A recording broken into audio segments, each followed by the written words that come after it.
Right. Hey everyone. If you guys have tuned into the last stream, we were working on interactables for Phasmophobia style doors. So it's basically being able to like actually click on something and drag it to open it up. So this video is gonna sort of follow up on that video and go a little bit more in depth into the way that I had coded that door, the pitfalls of that method, and then also just how we can improve that and figure out a better way to do it. And there is a much better way, by the way. Sort of background into how I did it in the stream. I didn't actually have much time to prepare how I was gonna go about it because this would be my first time attempting that. Every other game that I did, we didn't really need to have that sort of interaction. So I looked up some methods that other people were using, and the way that they had done it was like this. So in Blueprints, obviously, as much as I would love to build everything out in C++, working with some of the designers, this would actually be a lot easier for them. So yeah, that's the background. So in terms of how this was done, so the way this interaction works is down here we have sort of an activate and deactivate events going on, and in the first person character we actually have a line trace that checks to see whether or not there is a interactable available, whether it be a pickup or something else like a door or a drawer or anything like that. And then it returns back, hey, I found something, and I can display a message on screen letting them know that that happened.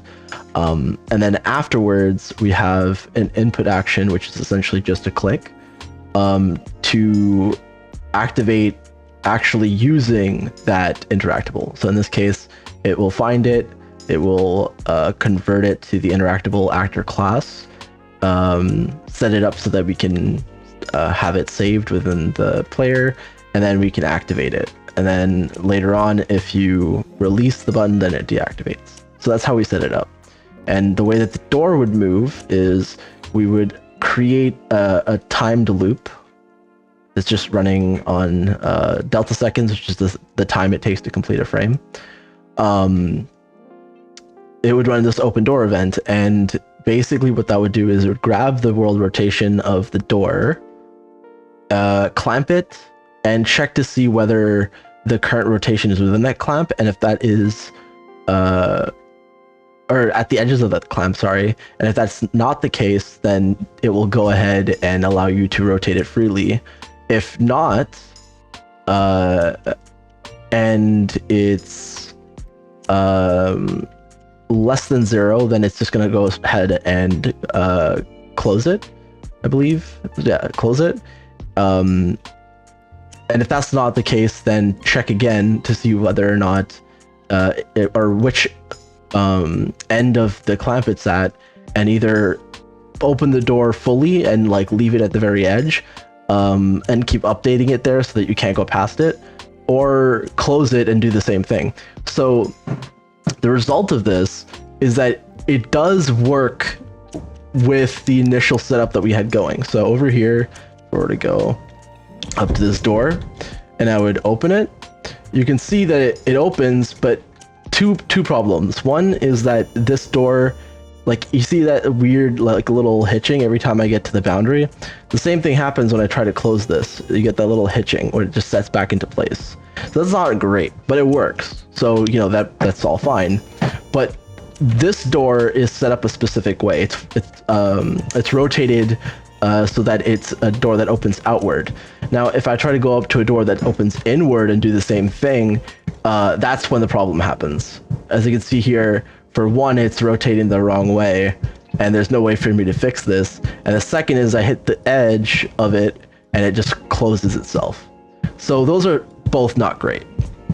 It makes it so that we'd have to create these bespoke or unique functions for different style doors if we were to use this method. Once I had some time to think about how it was set up, I immediately realized that this was going about it all wrong, right?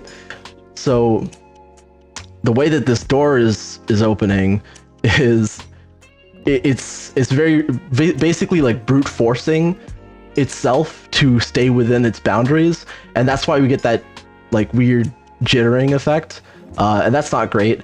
And then the second thing is that we have a very messy blueprint to get this done, right? Like we're going through so many different conditions in order to be able to keep it within its space and also allow you to move it freely. And yeah, so it's all in all not great. Second thing is that we'd have to change this completely in order to support both types of doors, and there's a much simpler way to do this. So I'm going to go ahead and actually delete like almost all of this. So I'm gonna delete these. Just gotta make this writable just so that I can work with it. And then I'm gonna delete these down here as well. And we're still gonna get the min and max angles, which is essentially just these are essentially just the angles at which the door would be open or closed. And if anybody's really new, the way that that's working, just to give you a quick rundown, is that we actually have this door blueprint. Under it, we have a static mesh that has the door mesh attached to it, and then we have the z-axis rotator rotate the door. So based off of where it is, it will be open or closed either way. So I'm gonna set this back.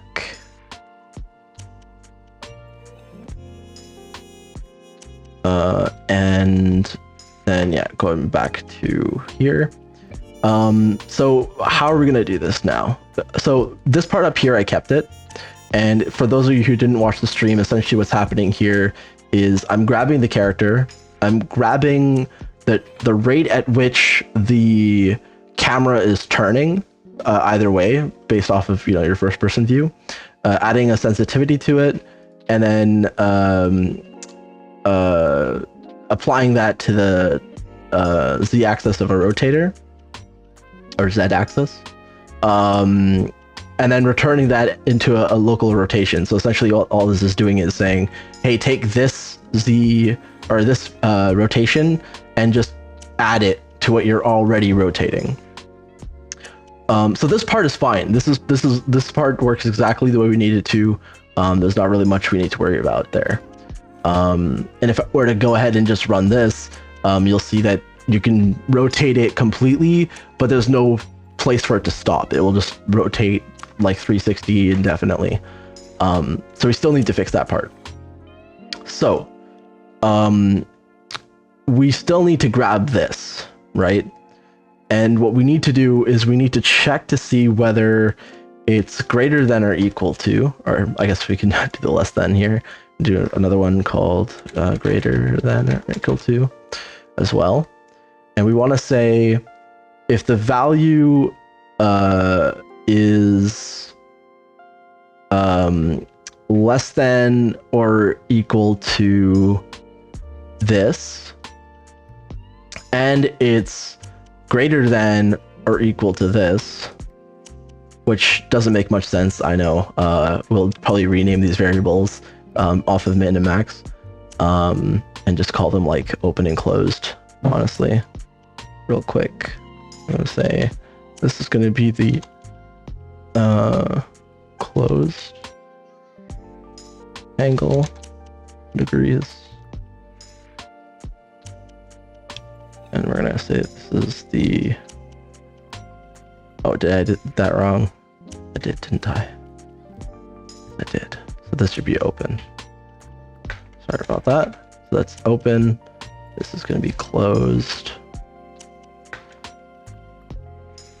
I don't like having those spaces there. All right.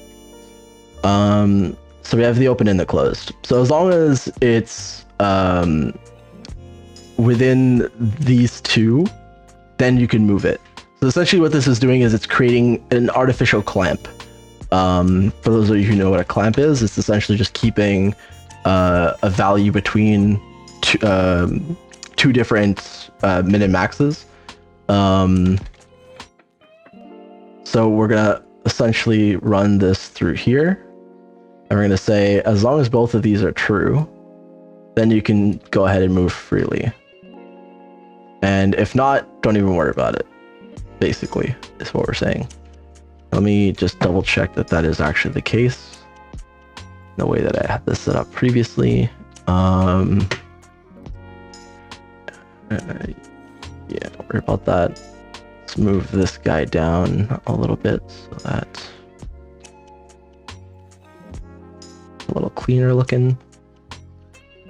Okay, and we need to actually adjust this. So we don't want to look at just what the rotation is. That was a mistake. We want to look at what the rotation is going to become after you add the extra rotation you're giving it based off of where the camera is looking. So in order to check that, what we need to do is just take the z-axis off the rotation, the existing one, and add our new little bit here based off of the camera. And then based off of that, we're going to check these. And that should work fine. So we're going to go ahead and press play. If I were to go up to a door now and just open it, you can see reaches the end, and that's it. See, like no jittering, nothing. It literally just stops. And then if I were to close it, it closes just fine. And if I were to go to this door, and something I can show you real quick. I'm also just gonna reset my sanity here so that I don't die.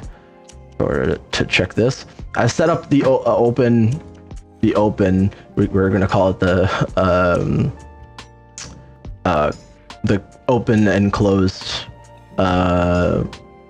angles. This is when it's closed, and this is when it's open. It's set up differently than this one, which is using negative angles because it's flipped. But yeah, so in a case like that, let me just reset my sanity one more time. Sorry. All right, so in a case like that, when we open the door, it opens just fine. And it will be reversed right now, but that's just because we have to make a slight adjustment. But yeah, as you can see here, it's able to work no problem. So all we have to do to fix this part is add some sort of indicator, whether it's flipped or not. So all we're going to say here is, all we're going to say here is based off of a variable, we'll call it flipped, whether we need to adjust the sensitivity and make it positive or negative. So in this case, I'm going to just make the norm the regular doors, and then the closet door will be flipped, quote unquote. So here under begin play, which is just, when this script starts for the door, we're going to grab the flipped variable, add another branch that says if it is flipped, then we're going to set the sensitivity, and all we're going to do is grab the existing sensitivity, multiply that by -1, so that we get the rotation going the other way instead of the normal way. So now with this in place, if I were to go up to this door here, you can see, oh, I didn't get the compilation. Oh, I know what it is. Make sure that when you're doing this, we want to be able to change whether a door is flipped on any door, right? So we need to make sure it's instant editable, editable. I did it again. I did this during the stream as well. Editable, which essentially just makes it so that every single door will have this variable exposed, which will allow you to adjust it for individual doors. So in this case, like these doors here all open inward towards the room. So we'll consider that to be the normal.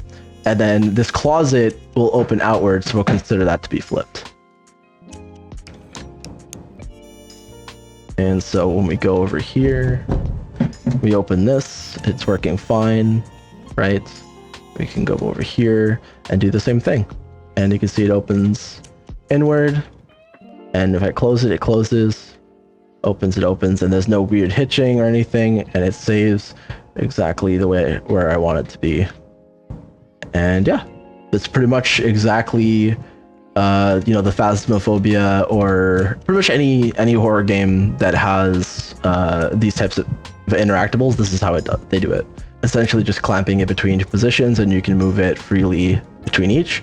And let's say that you don't want the door to open as fast or as slow, then all you do is go and adjust the sensitivity. And right now we have it at 6. So we can say, let's like have it, and say it's at 3 now. And if I go back over here, and I try to open it, it's gonna open much slower. Now you may not want it to open this slow, because it is pretty slow. I think maybe like at 5 it would be better, or maybe 4.5, but yeah, you can do it based off of whatever game you're making or whatever situation you have. And maybe it's not even a door, maybe it's something for a cupboard, or something else that you want to be able to rotate, but you have that capability. So let me give you a quick rundown of what we have so far before going any further. So we have the door activating, and it sets itself to say that it's activated. We have it checking to see whether an object that you want it to have is there or not. So let's say that I want it to have, I want you to have a key before you can access the door. It checks that, and if you don't have it, then it will say that it's locked. And if you do have it, then it lets you do the rotation. We actually don't need this. This is actually completely old, from the old way of doing it. For those of you who haven't watched the stream, the way we used to have the doors opening was you would press E and it would just open, and if you press E again, it would just close. So it was just like a very static system. And the reason why we're changing it to this is that it's a lot more interactive, and it's a bit more of an immersive experience, which is what you want for a psychological horror. So yeah, so back to this. So we're running through this, we're grabbing the character because we're going to need it up there later. And we're just setting it to a variable called character. Then we're creating this timer event and grabbing the handle for that so we can turn it off. And then essentially just running this timer on the delta seconds, which you can just grab by saying get world delta seconds, or just type in, I think, delta seconds, and you can also get it much faster. Yeah, it's right at the bottom there under time. And then you set it to looping, so it just keeps looping until the timer gets turned off. Then here, what we have the timer doing is we are grabbing the character, we're grabbing the turn rate and our sensitivity, multiplying them together so that we have the motion going as fast or as slow as we want it to go. Then we have the rotation getting picked up, getting added to it to check to see where it is going to be after the rotation happens, and making sure, using these if statements, whether or not it's between our open and closed door angles. And if that is the case, if you are between those two angles, then go ahead and allow you to rotate the door by adding this turn rate and sensitivity to your local rotation. And that's it. It's as simple as that. And honestly, you could leave it like this. I would say in most cases, if you're not familiar with how clamps work and don't want to have to deal with clamps directly, you could just do it this way. It's very simple. It's easy to understand. And if you're new to programming, or you're new to Unity, or sorry, Unreal, if you're new to Unreal, then you might want to keep it as simple branches with easy to understand variables. And something you can follow. I'll show you a little bit more of an advanced method with clamps directly. And the reason why this works better is that it's just cleaner. Like ultimately, that's all it's giving you. It's just cleaner and it's easier for you to see. So I'm going to go ahead and grab the latest revision of this because I had already made these changes, and I think it'd be easier to just show you what it looks like. So I'm gonna go ahead and save this. Okay, sorry about that. I just had to restart my Unreal. Unreal 5 still has some issues, and that's unfortunately what I'm using. So okay, now this is the updated version. So it's looking a little messy. Let me just clean it up real quick for you. So we don't need this anymore. We don't need these two anymore. And we don't need these guys anymore.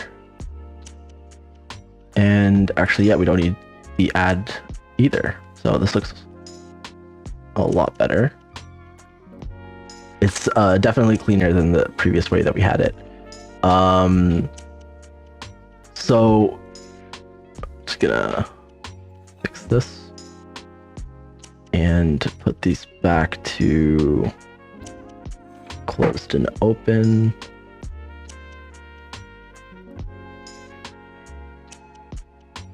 They closed. Oh wait, I did it again. It's open there. And this one's gonna be closed.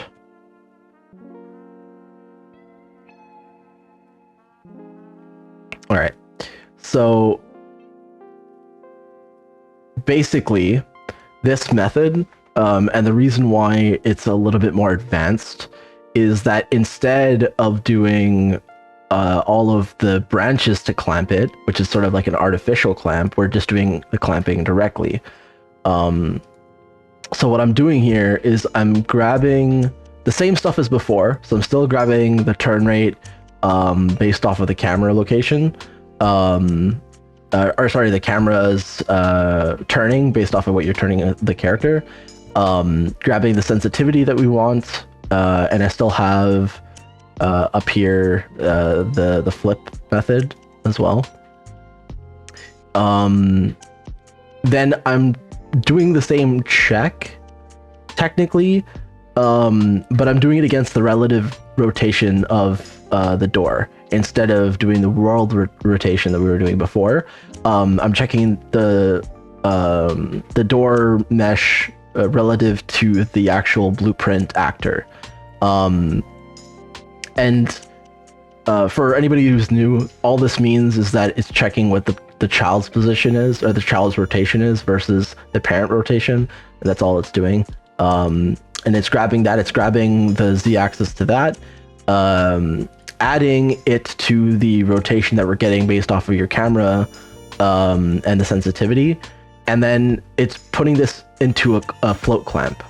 And this float clamp, all it's doing is doing the same thing as that branch from before, but instead of branching, it's basically saying, okay, so this is the minimum, and the minimum for me is the closed state, and then the maximum is the open state.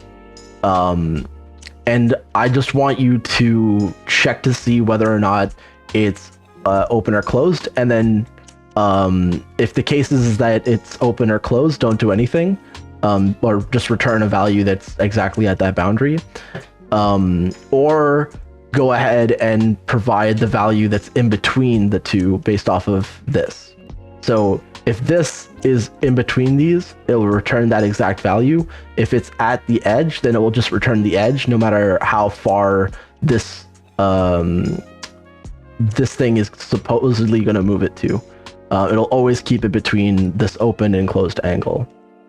And then that will just get fed into a rotator and fed into set relative rotation, which, as you can remember here, we're getting the relative rotation. Here we're just setting the relative rotation back to the static mesh, which is the door.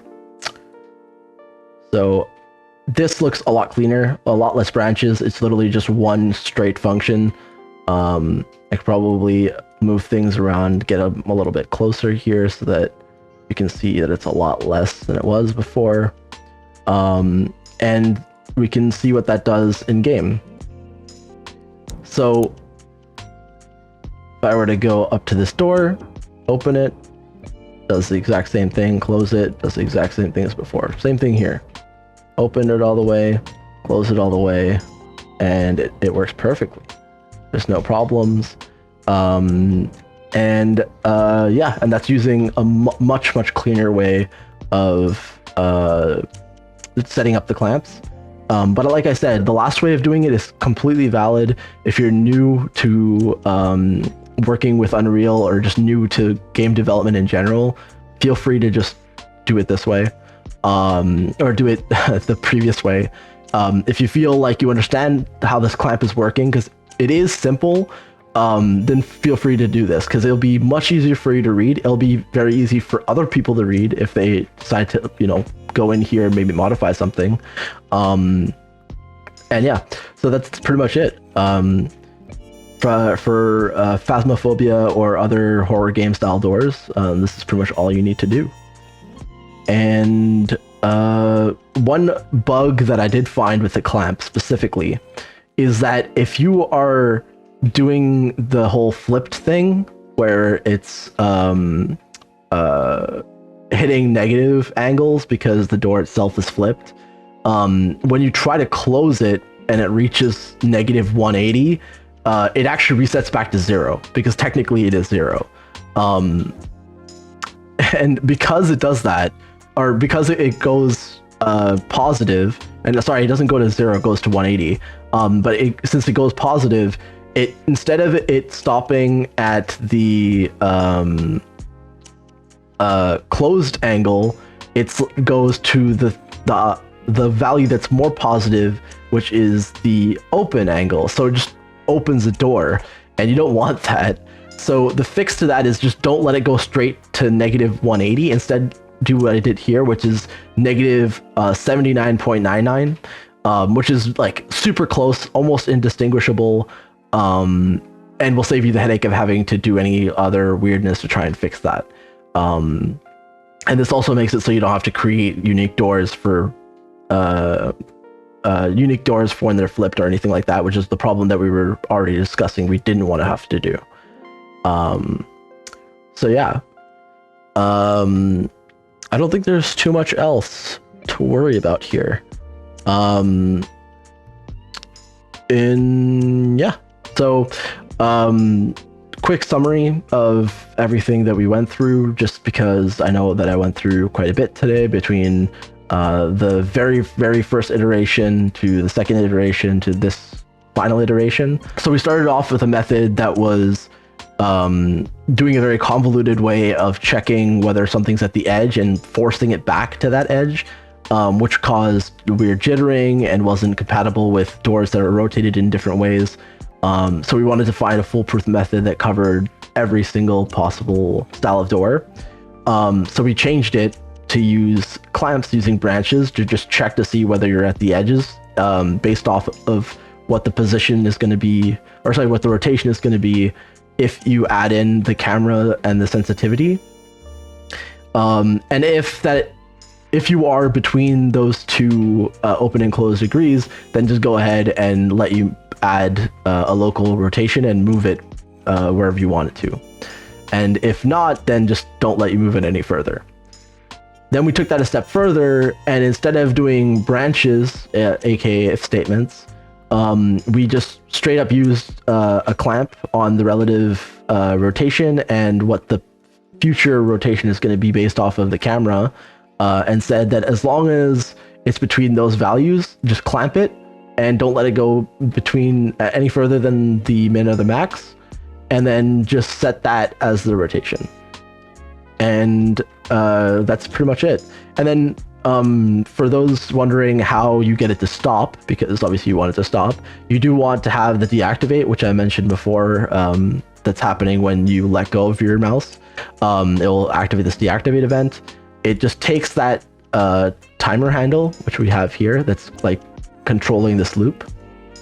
We grab that, and then we're just clearing and invalidating it, which just shuts it down. And then we're saying that this interactive is no longer active. And we just set that, and it will automatically stop you from being able to control the door, aka as if you were letting it go. And yeah, that's pretty much it. So if you guys have any questions or anything like that, or if you have different types of situation but you're not really sure how to approach it, that's still sort of this Phasmophobia style door, then feel free to drop it down in the comments, and I'll make sure to get back to you on that.